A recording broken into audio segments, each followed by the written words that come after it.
Having fun so far? Awesome. Well, in case you can't read, my name is Dusty Bonner. I'm one of the founders of a company called Blue Heron Consulting. It was founded a number of years ago. Just fill you in a little bit about what we do because it's relevant to what we're going to be talking about, and a little bit about my background, where I come from. It's really awkward, by the way, to hear yourself. I think I sound a little funny.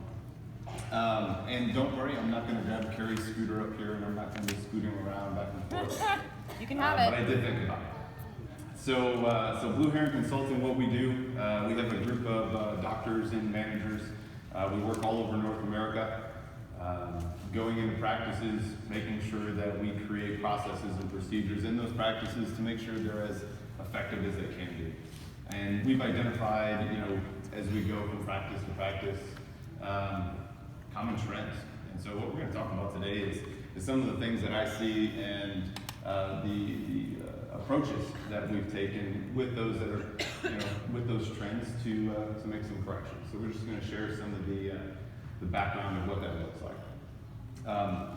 Before I go into who I am and my background, I have a little video we're going to show you, and then we'll get started. And I guarantee you sometimes I get screwed up, so bear with me.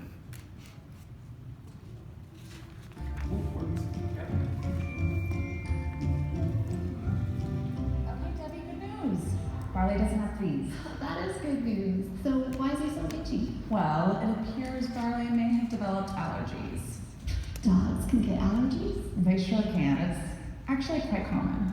And just so you know, it may take a bit of detective work to figure out the source. Detective work? That sounds pricey. Okay, well, what's the I plan? can help this dog, but I hope money doesn't get in the way. I'm just a little concerned about the cost. Oh no, this isn't looking good. So we're going to start off by running a blood test. Blood test? No allergy. Is there any way that we can bypass the test and just go straight to treatment? I'm a veterinarian, not a magician. I just wish it was easier to figure out. If pet owners could see what I see every day, maybe they'd prepare for these things. We need to first diagnose the underlying. How am I supposed to prepare for something I wasn't aware of? I don't know how I'm gonna pay for it. I'm so tired of seeing my patients suffer compromised by what things cost. I just want the best for Barley.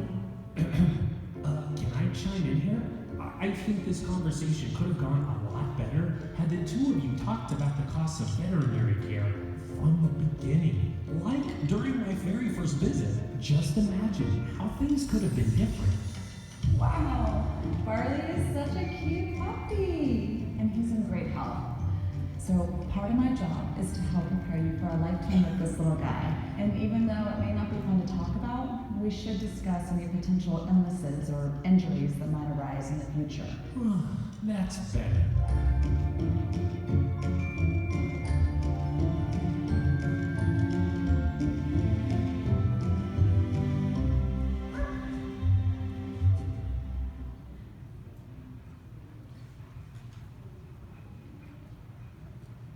All right, that was a great video. Appreciate the team putting that together for me. It makes me look a lot more professional, so it's great. So what we're going to talk about today is up here on the board, but we're going to go over a few things and my background and why I feel that I can share some things with you all is I started out after college, joined the Marine Corps, was a Marine for 10 years and then retired. From there, I moved into veterinary medicine. It's kind of a really unique shift for me. Apparently, you're not allowed to go into a hospital and yell at people and tell them to move faster, do things better. You actually have to have a conversation. You have to get people to buy into what you're doing, and you have to think of things a bit differently. It's quite a cultural change for me. I've been doing that for a number of years. Managed practices myself, obviously consulting, as well as I've owned a number of hospitals, 7 to this point, to where we actually apply the things that we're going to talk about today. Some of the things that to think through as we are looking at what the value is. You watch the video, and I think that's a piece of what's important to discuss. Our doctors in the room are our primary piece for how to show value to our clients. And you think about the client journey, there's so many other touch points that they go through before they ever walk in the door and after they leave. And the whole time, we need to set it up so that they are happy. And we talked about frank communications before and how it's all client facing, and it is. Well, my belief is that when we have more yeses and less nos, when we have more positive experiences and less negative ones, that our staff is happier, that you as a doctor are happier, that me as a manager, I'm happier. Because I have to deal with a lot less pain in the butts, issues, concerns every day, and I go home and do my nostril breathing techniques that we learned in the last class, and I couldn't do that. It's really hard. It was actually pretty complicated. And for those of you who don't know what that was, I don't know, plug my nose, breathe in. Alternative nasal breathing. They're alternative nasal breathing. So it's something I'm going to take home from you. But if we look at the client journey and we start to track what are the things we can do to set us up for success before, during, and after. That to me is setting us up for a happier experience. So that's what we're going to go through today. So how do we get started? Our client journey, where do you think our client journey actually starts?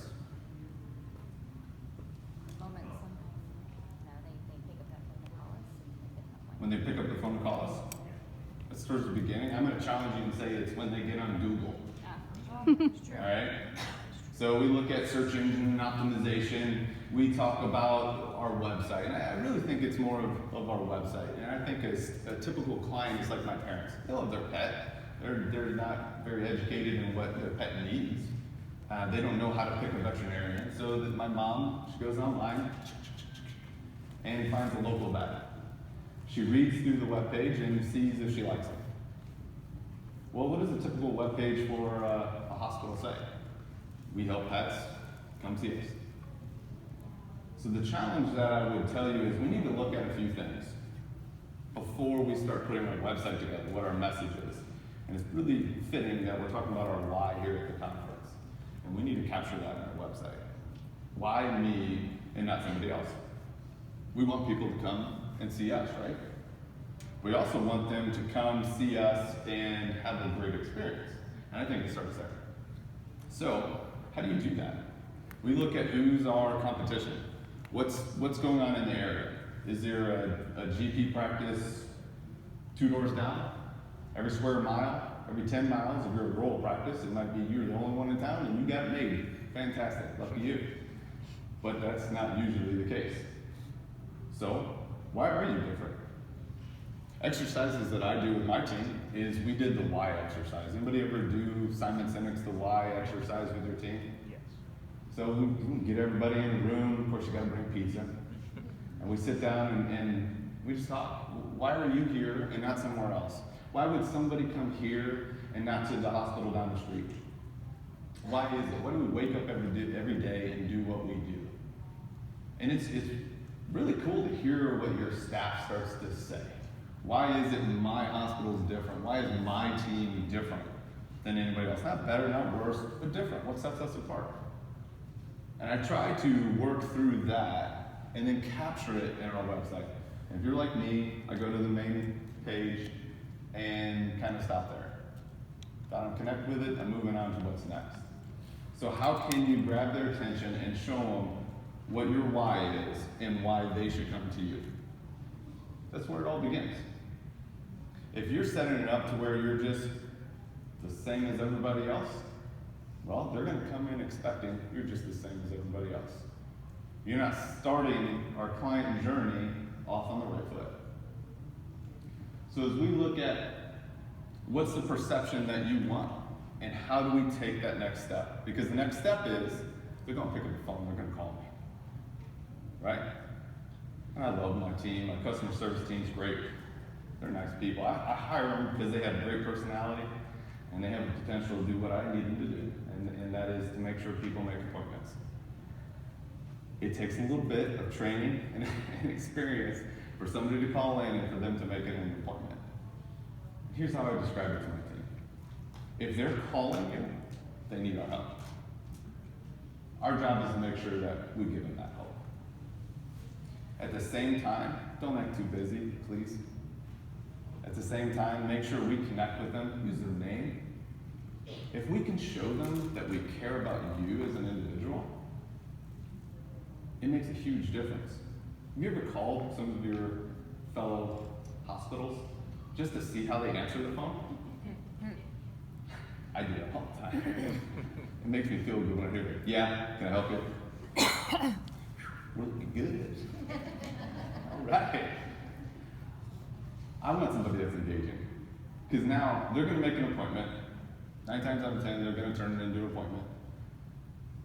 But they now have a mental cue for what they're going to be walking into.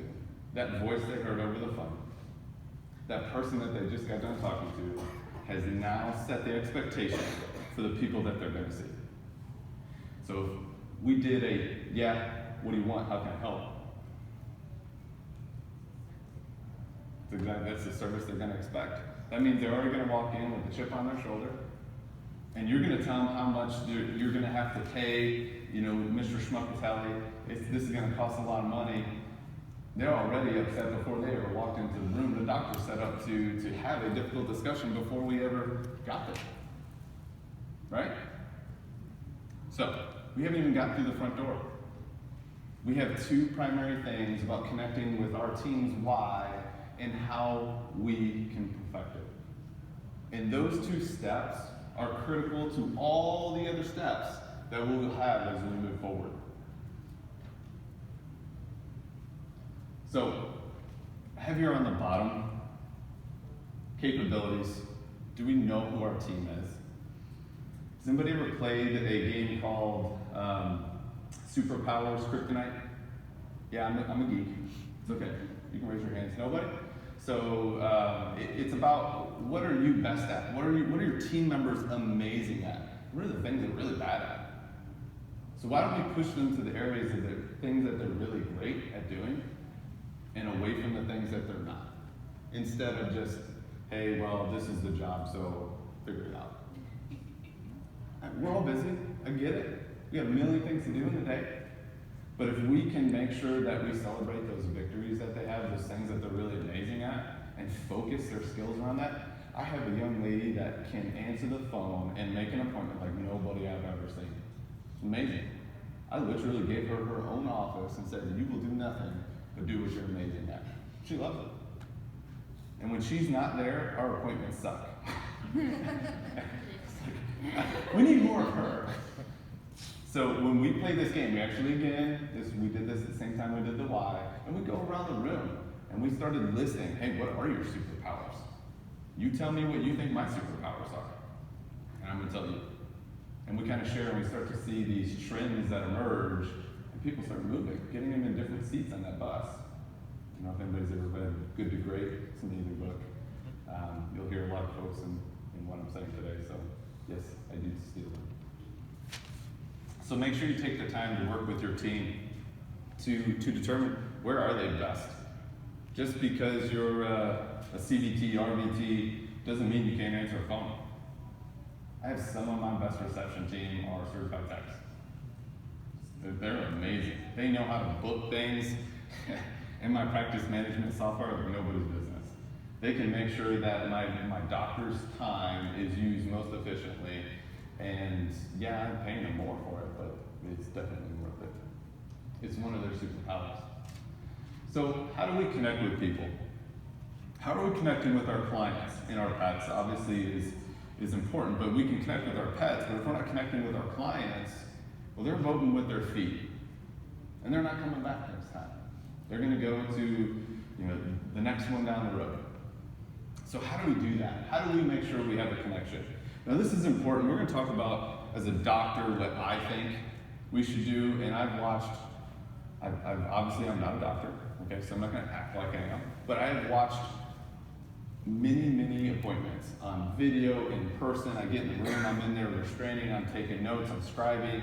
I've been a part of this enough to know what we can do that helps us be a little bit more effective. And I'm sure Carrie will throw something at me if I say something stupid. But before we ever get into the exam room, we talked about the website. We talked about the phone call. What happens when they walk in the door? How are we connecting with people? I can't tell you how many times, and something that's this simple that we're about to go over, it's just like a pet peeve of mine. When somebody walks in the door, stand up and say hi. It's not much. It takes 2 seconds to do. Let them know that you're important to me. How you doing, Mr. Jones? It's good to see you. I don't know if your name is Jones, I'm sorry. What can we do to make people feel special and create a connection with them? Know their names. Put their names on a chalkboard in the lobby. Everybody likes to see their name for whatever reason. When I watch my kids at their little school and they have this little PowerPoint and all the pictures are going across, I don't care about the other kids. I'm waiting to see mine. Like, there he is, there's Brody. Everybody wants to know that they're special and they're important. So, what is our customer service team doing to make sure that we can create this connection? Again, me as the manager or me as a doctor, I'm just going to throw us into one group here, we can't really just tell them. How do we get them together to make it their idea? So you just give them this. How are we going to make the connection? Let's sit here and let's brainstorm this together. Guys, do we want to be good or do we want to be great? I mean, who's going to say we're happy with being mediocre? Your team's not going to say that. And if they are, well, that's a different conversation. You guys can have that. But most of the time, they're going to say we want to be great. Okay, how are we going to be great? We'll start listening. We literally put it on a piece of paper. We start listening, everything. Well, we could go shake their hand. Okay, fine. Maybe. We can hold the door open for them. Oh, that's pretty neat.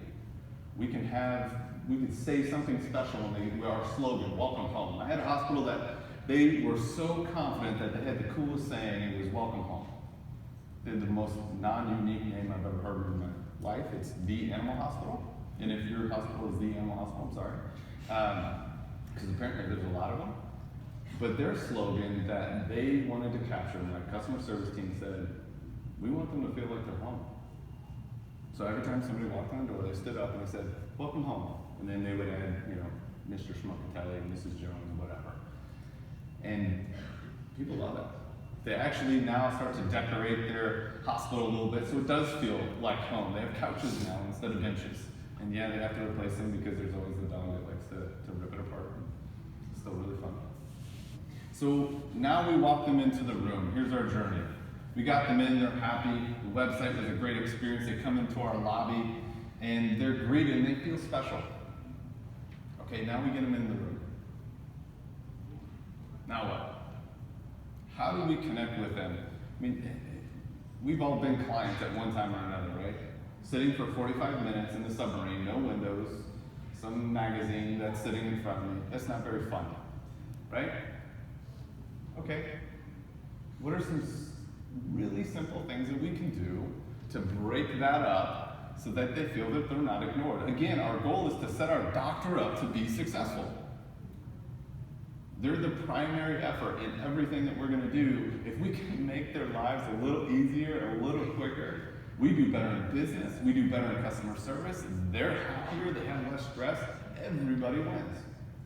So, how about just checking in on them? And being honest, we're running 5 minutes behind. Dusty is going to be a little bit. Can I get you something? Can I get you a coffee? Can I get you water? It's stupid, it's simple, but it works. So as a doctor, the things that I love to see is getting on their level. Now, I would look really silly, but I had a young man who was one of my newest grads, came out of school, and he was a little too relaxed. He sat in an exam room. I swear he laid on the floor, like laid. So you guys can all see the house. So he's laying there and he's doing his exam and he's just talking with the client. And the client just like, you gonna get up or what's going on? So I had to pull him aside and say, hey, look, I'm not a doctor, but let me give you some advice. When you're talking to people, there's a right way and a wrong way to do it. You're a little bit on the wrong side of that. It's okay. You want to be relaxed, that's fun, that's great, and you can connect with people, but there is such a thing as too relaxing. He had a bad day that day. But he learned something. Then there's the people that are too formal. that are coming in and too clinical, and it's most of the time it's some of the burnout that Carrie was talking about earlier. And it's, you know, it's just, let's just go through the motions, let's go through the numbers and get you in and get you out. It's because I know how you're going to respond already before I even get into the discussion. I know what you're going to say. This is too expensive. I know that you're going to say you want blood work, and you're going to say you want an x-ray, and I know that that's not really necessary. We've already set that up. Now, our body language, as the people communicating to them, tells them the story. So if I'm too rigid, too formal, you're, again, setting up this client journey that is going to set up for difficult conversations. So, body language is an important part of how we speak to people, right? So, be relaxed. Get down on the floor with the dog and explain what you're doing. I had this doctor in Central Kentucky that I took Dictator. He's one of my dogs. My dog's Dictator and Ellen McClantic, my first crush. Yeah, the cement pond. So Dictator's in there, and he's going through the exam. He didn't know what I did for a job, and you know, I came in there, and he was limping. I was like, hey, take me to bed. Let's see what we can find out here. And I knew he was going to recommend x-rays, and I knew he would recommend pretty much everything under the sun because he's never seen this before. And he gets down on the floor, and he's petting Dictator, and he starts saying, well, we're going to do an examination. We're going to start nose to tail, and he just starts telling me, you know, flips the lip and says, here's what I'm looking for, and you know, Dictator's teeth, and I'm like, well, I came here, I played the client, right? Well, I came here because he's limping. I understand that. We're going to make sure you have a healthy animal before you do. I said, oh, that's great. Then he started checking joints, and he started palpating the abdomen, and he's walking me through what he's doing and why he's doing it. And it clicked. Like, he's showing me the value that he brings as a subject matter expert.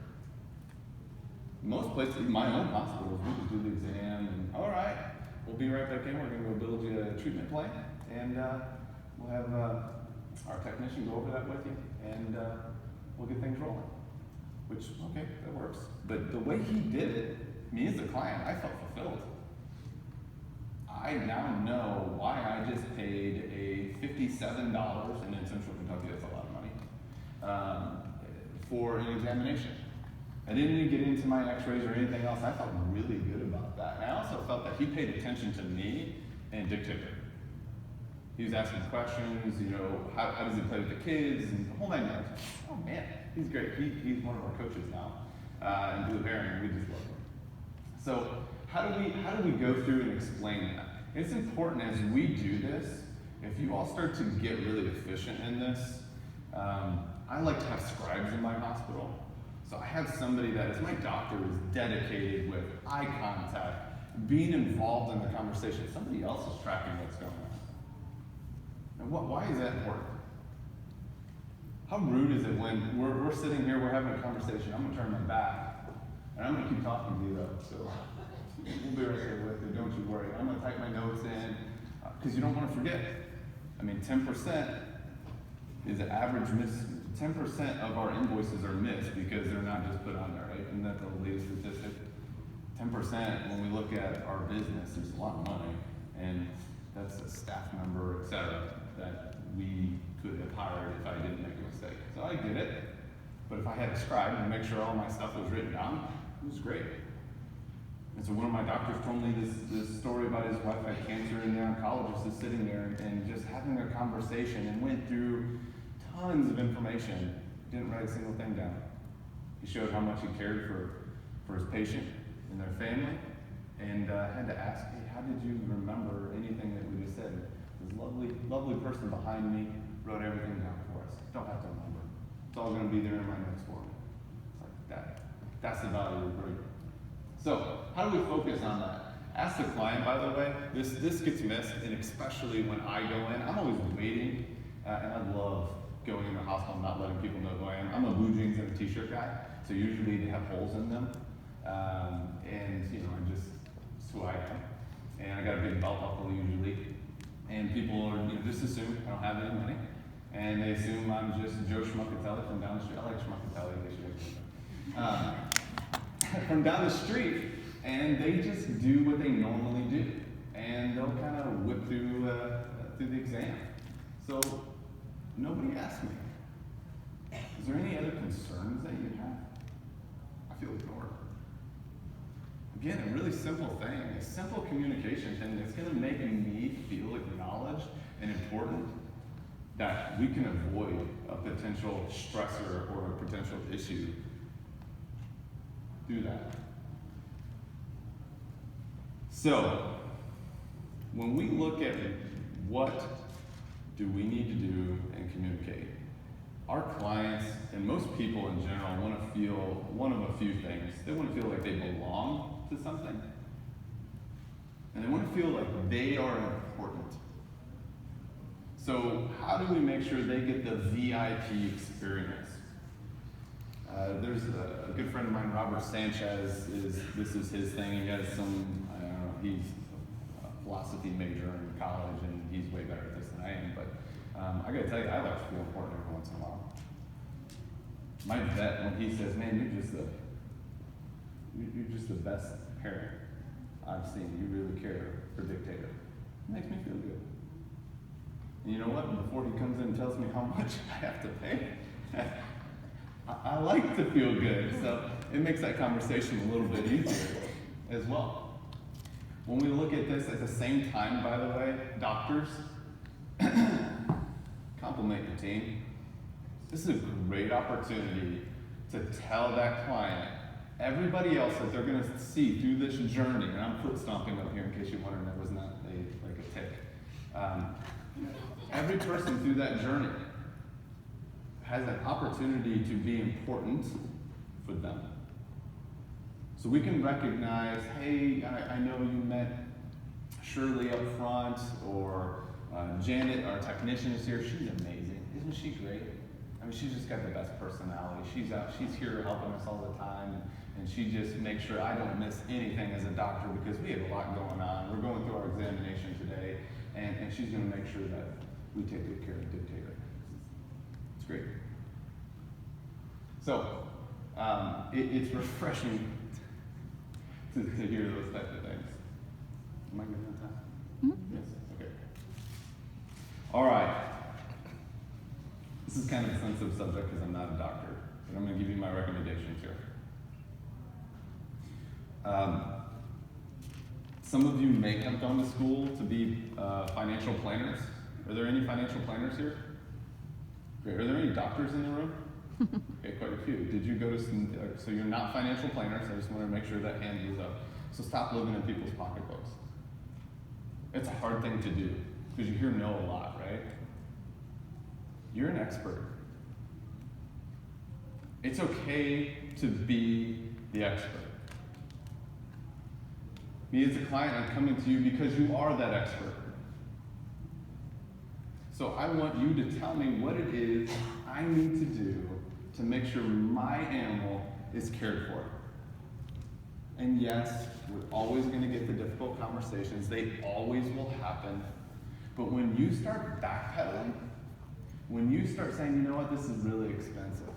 When your staff starts saying, you know what, we're doing dental month next month, why don't we wait?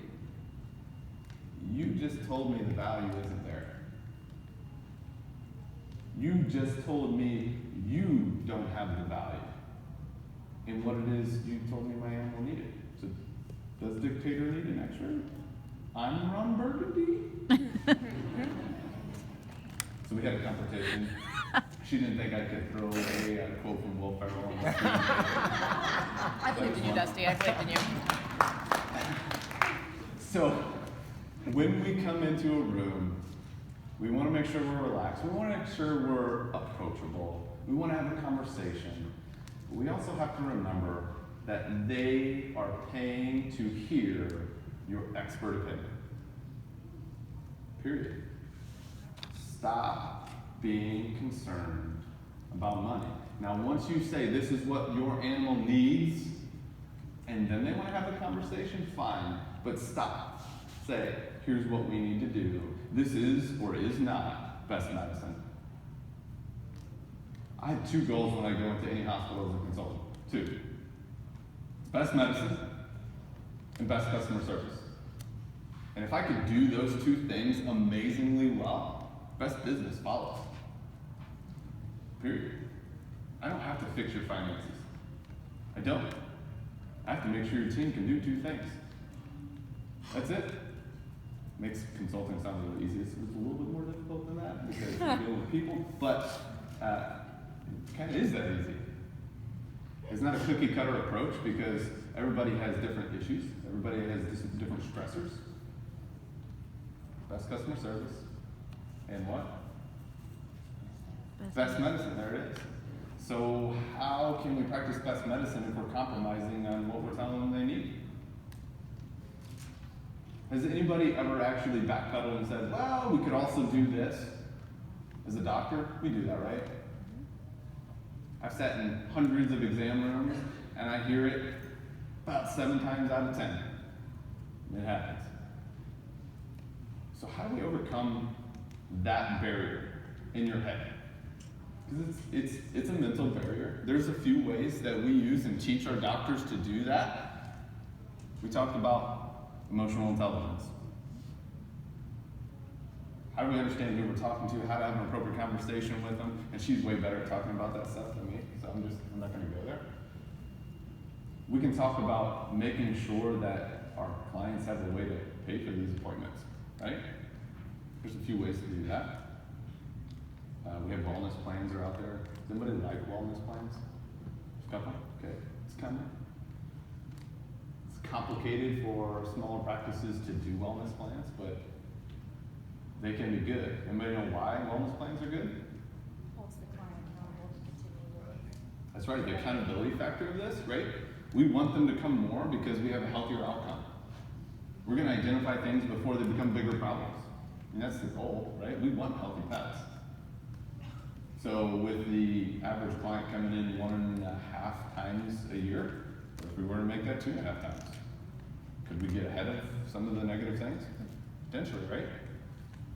Some other ways are what? How else can we make sure people can pay for their visit? Insurance. What's that? Financing options. Financing options? Scratch pay, care credit, sure, absolutely. Insurance? Sure. Yeah, absolutely. I mean, the value of an insured client is awesome, but the value of an insured client base is amazing. It takes your compliance way up. You get way more yeses than no's. So if you don't do that, I would highly recommend that be something you do because it takes the conversation and makes it just absolutely sounds great. You don't even got to talk about it. Yeah, insurance company is paying that. I don't care. We just want what's right for dictator. Easy. Are there any other options that are out there? So my country vets, I would say, there's a pawn shop down the road. It's an option. It wouldn't be one I recommend, but you know, whatever. If you're gonna get a TV or something, you know, that's okay. So when I actually do have a doctor. He was one of our co-founders for Blue Heron. He used to, in practice, he had 14 hospitals at one time. And he actually had a relationship with the pawn shop down the street. And he'd say, this is what you need for your dog. This is what I would do for your dog. And this is best medicine. Well, Dr. Kaiser was his name. Dr. Kaiser, we don't have money for that. He goes, all right, here's Paul's card. Paul's pawn shop's right down the road. You go work out a payment plan with them, and you come on back. I'm not joking. We did not let him teach that in our hospital. It's not a great experience, but hey, it was a town of 7,000 people that in one of the hospital that he was working at the time, it worked for him. And scratch pay apparently wasn't a thing then, so I don't know how long that's been around. So as you recommend anything to our clients, we need to explain what is best medicine. Most people don't understand. When I go into a hospital as a client, when my parents, the typical client you're going to see, my parents, who don't know any better, don't know what best medicine really is. And so most hospitals they go into give them 4 options.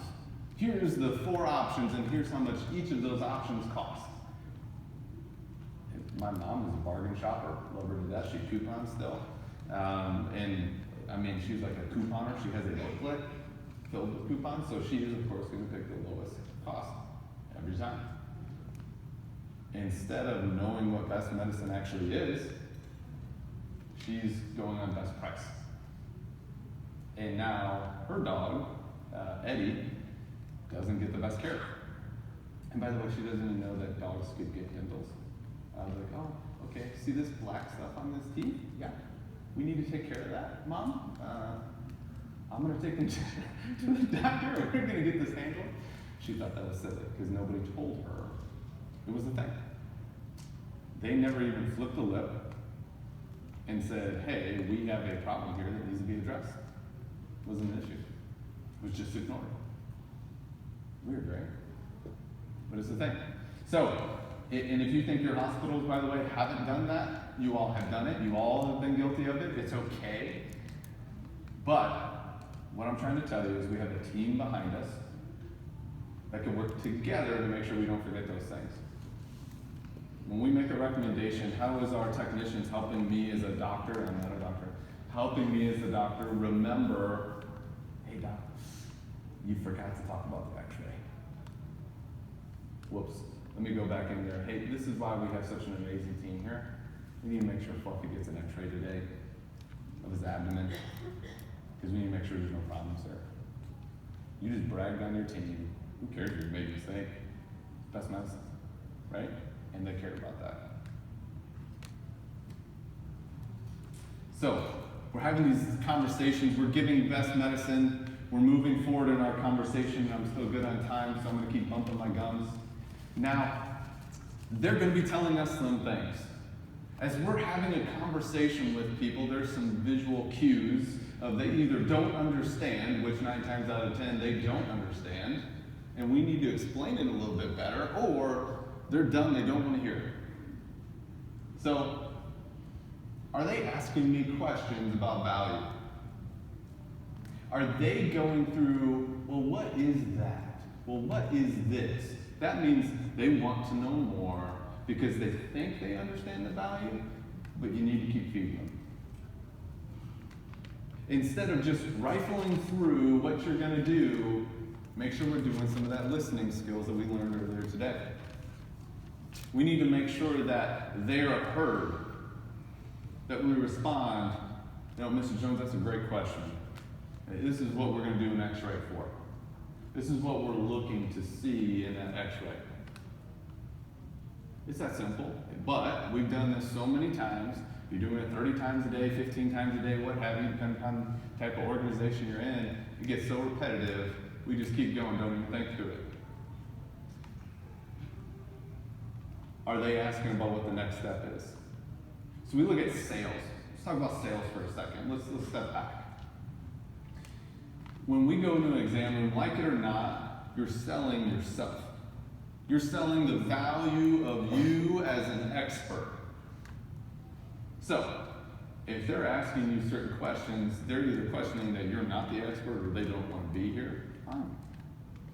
But we need to make sure we can answer them in an articulate way so that they do know you are the expert. This is where you can say a fancy word, but you may want to actually describe what that fancy word is. My neurologist friend over here would understand that.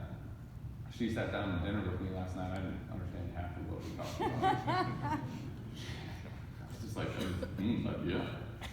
I've been in the hospital before. Sounds great, Doc. Thank you for that. People oftentimes, when they hear all this stuff that you as doctors or the technicians and managers, who's ever in the room, you might need a second to digest it. Allow them to understand a little bit. Everybody done disc profiling? Has anybody done that? So the C's of the group have to analyze what it is that you said. Some of them take a little bit longer than others. The I's and the D are like, let's do it. I don't even want to hear the rest of it. Let's go. Done. Move forward. The C's in the room are, well, I need a minute. Let's think about that. Just remember that clients are all different. It's like Forrest Gump, a box of chocolates. Most of the time you actually do know what you're going to get, but so if they're giving you questions that lead you to, I want more, you know, push for more, this is best medicine. If they're constantly saying, what does it cost? What does it cost? What does it cost? Okay, we know where this conversation is going already. We get through it and say, this is best medicine, Mr. Jones, it sounds like you have some concerns about price. What questions do you have for me? Let's cut to the point here. Don't sissy-foot around it. Let's cut to the point. And they're going to tell you, I don't want to pay for this. I don't want to have X, Y, and Z as a conversation. That's fine. It's their dog. They care more about their dog than you do. You may think it's the other way around. I think we talked about this earlier, but it's not. They do care, but you don't know their situation. So allow them to tell you what it is. What is their situation? And oftentimes when they get to be heard and you get to be heard, it's a better outcome. Maybe not for the treatment plan that we want, but emotionally, hey, we at least got our cards out on the table. It's better than nothing, right? So, firing clients. Who's fired a client? Who's talked to their staff about what clients should be fired? Thank you. It's okay, by the way, if somebody comes in and is disrespectful to you, to your team, to not accept it. And we've all had hangry people come through our door, and I'd love for them to have eaten before they showed up, but they didn't. And they just treat my team like trash. And now my team's angry. They all want to come to the manager, and now the manager's angry. Now the manager's going to the doctors, and so is the team. Now the doctor's angry. Man, it is a vicious, stinking cycle. So we could have just taken care of that real quick. We had a experience, a very negative experience. An older gentleman in Ohio comes in and decided to have some not so nice things to say racially to one of my customer service reps. And I overheard it. And I walked out front. I said, sir, we're going to go ahead and walk you to your car right now. We know Fluffy needs help, and there's a number of other veterinary hospitals, and Petty Officer Google can help you find those, and but you're not welcome here. And that was a really tough thing for me to do, but it was absolutely the right thing to do. And you know what? It changed. That young lady had a really bad day, but she was incredibly thankful all day, and now my team was happy because they felt supported. We did a meeting immediately followed that. We pulled everybody in. We said, this is exactly what happened. These are the actions that we're taking. This is the care that we have for you as a team, and everybody got closer. So now my team, instead of taking that day and it being a really crap day, we had a really great day. So firing clients is not all bad, and I don't want to fire clients because, hey, we need clients because we need to keep the doors open. But sit down with your team. What is acceptable? What isn't? We're supposed to support each other. Through this client journey, our job is to pull our team together, to use every member of our team to improve the overall experience for all of us. To include the client, to include the pet, to include the doctor, to include the manager. And when we don't do that, we don't use all the tools at our disposal, we start to have more bad days than good ones. So if you're one of the many managers, technicians, doctors that seems to be getting stressed out more and more, take a step back. Look at our team. Are we using everybody the way we could be using them? Have we looked at the actual journey that we have through our hospital and made sure it's perfected? The answer is usually, kind of. Well, we do that pretty good, right? And it's okay to reanalyze it over and over again. I do this every month. Because you know what? The turnover rate for staff is high. It happens. It stinks. It does. Sometimes we come in because we have stuff outside of work that affect us. And we need to make sure we can help those people, right? So looking at it over and over again as a team, not just the manager, not just the doctors, Come together as a team and have that discussion. Because when you're just dictating to your team, it just doesn't work. They need to be a part of that solution. All right. Does this not work? There you go. All right. So we've gone through our examination. They've found us on Google. They've called us. They've had a good experience. We brought them into the hospital. They were great, and things were great, grand, lovely, spectacular. I'm throwing lots of words out there. Now that we got them in the exam room, they've had a positive experience because our doctors are engaging, our technicians are engaging, and we've asked the right questions. We've had a conversation. We've acted as the expert. Acted as an expert. And we bragged on them and our team. Now what? Just because they're leaving doesn't mean it's over. We got to keep going. So, what is the expectation we're setting for them? What can they expect to see next? Oftentimes it's, we have 6 more rooms waiting on us. It's time to go, and I hope the technicians remember to tell them their marching orders, and we'll see you later. We're busy. I get it. Take 2 minutes. Have a conversation. Tell them what's the next step for where we're going. Because if we're not telling them, they're guessing.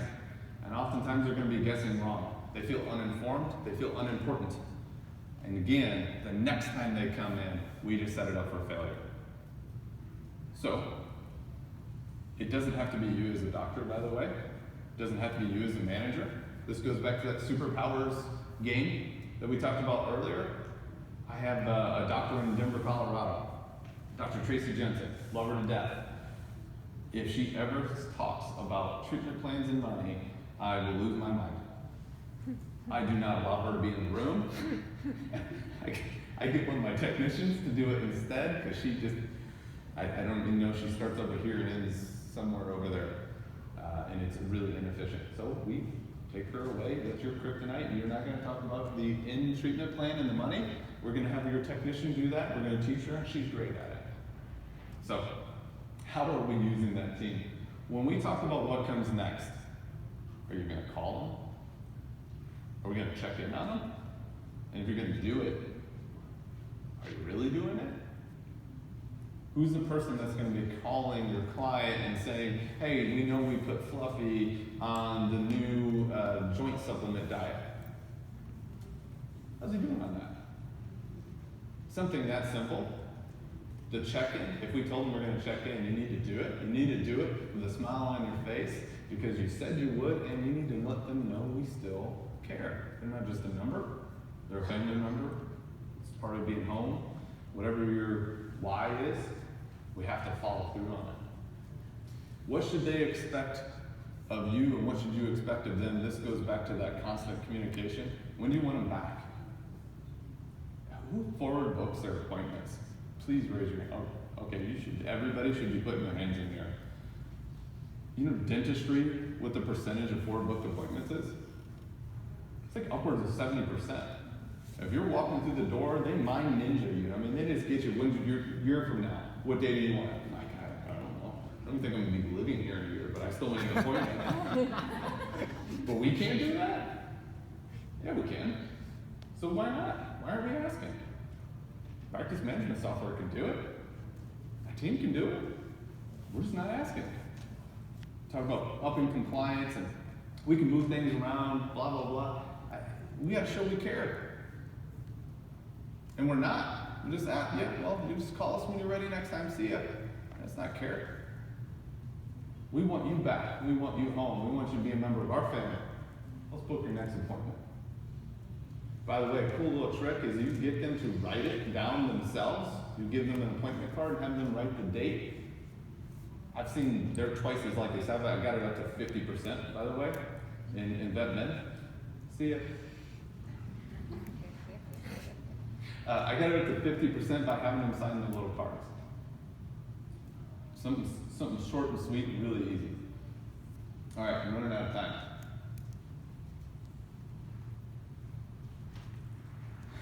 How do we make sure our team wants to be great? Yes. Get them involved with what great actually looks like. How do we stay top of mind with our clients? How are we communicating? You guys, we already do this. We're mediocre. We have an opportunity to reach people at a different level. You look at, I swear, I love it and I hate it at the same time. People pull out their cell phones for the entire examination. They're on Facebook or Twitter or whatever it's called. You can tell how much I enjoy that. We can connect with them. We can make sure that they feel important through all this. So the last thing is that I want to make sure that we do, we've gone over lots of these things, and training comes front of mind, and I know I'm out of time here, but I have to emphasize, if you're not constantly training your teams over and over again to create muscle memory, it won't change. So it's not practice makes perfect, it's perfect practice makes permanent. Constantly reinforce what you need from them, and they'll come through for you. So I have up here questions, but obviously we're out of time for questions. Unless somebody wants to come and grab me up front. I appreciate everybody's time today, and hopefully see you around.